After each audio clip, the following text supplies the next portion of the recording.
Under here, I have already pulled my catalytic converter mid pipes and I removed them from those flanges from the stock exhaust flange. I had to use a 3/4 inch drive, tapered down to a 1/2 inch drive. I think it's 14 millimeter socket to bust those guys loose. They were pretty tight. And I left in my stock heat shields.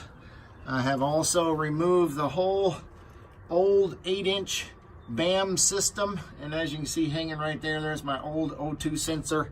Remove the 14 millimeter nuts off of the front drive shaft flange. There's the drive shaft right there. It's well out of the way, I think. Should be able to get my headers in there and get the exhaust manifold out. I'm putting it up on jack stands.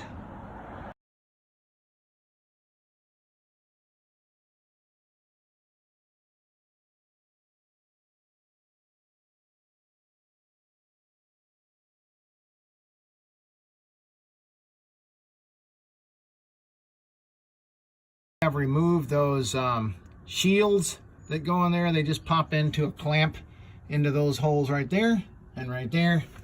And then I'm going to remove that one. That one's still got the holder removed. I got to remove all these guys up here up front too, so I have access to get to those heat shields that are back there. To get the 10 millimeters off, I just basically used my little small 1/4 inch drive setup, and that got to everything I needed to get to. To get to the 12 millimeter bolts on the exhaust manifold, took a combination, and you just have to work it out on whether you're going to use shorties, longs. I used this big 1/2 inch drive on a couple of them, the ones up front. And then I had to use some of these shorty bendable ones down here to get in behind the shock tower. So you're just going to have to work it out on which ones you stick in there and keep trying several combinations till you finally get up there on the bolt. Got the passenger side heat shields off. There's, you can see a screw hole right there in the middle. And then there's one up there.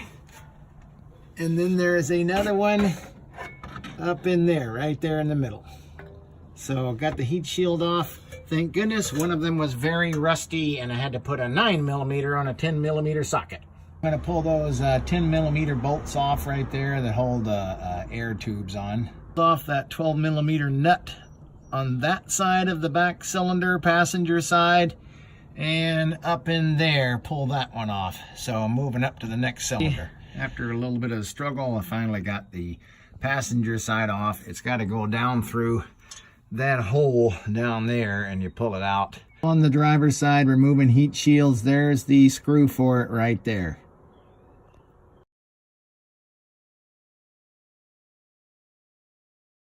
Got a heat shield bolt there, 10 millimeter. Here are the ones for the back. There's one right there in the middle of the screen and then one right down there below.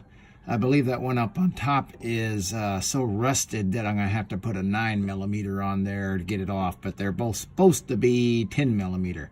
We'll see what happens. What I did here is I just worked those that heat shield back and forth around the 10 millimeter nut to where it finally broke loose just from worrying it. So it's coming out. Got those two front nuts off with this pivoting shorty ratchet and a long deep socket. Removed those two 10 millimeter nuts right there off the back of the exhaust manifold.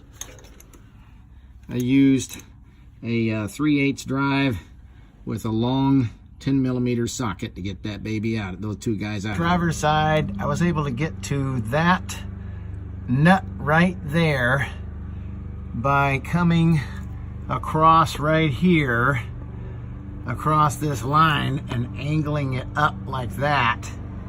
And I used this deep well with a really long extension and a universal at the top.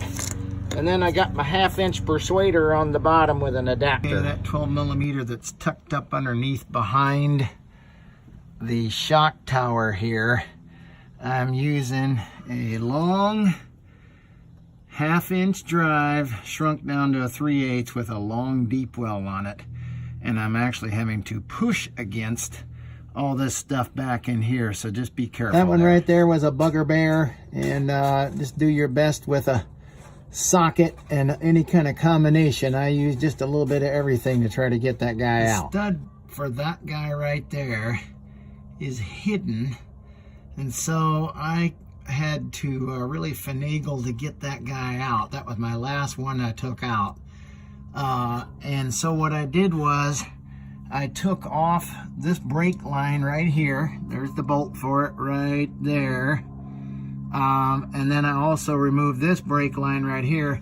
So I had a hole right there to be able to get my hand through, and put my left hand in there. And then my right hand I shoved up into this opening right in here to be able to get my hand on the socket handle. So anyway, these guys are all out now, as you can see. And again, I basically just pulled them down through the underneath the frame and just wiggled it to get it to go underneath there. Those are all my nuts that I pulled out. As you can see, some of those came out as studs. I started to pull those apart, but I decided to leave them as a stud to run back in, because it's going to be easier for where they are located. And unless I run into problems, I kind of don't care.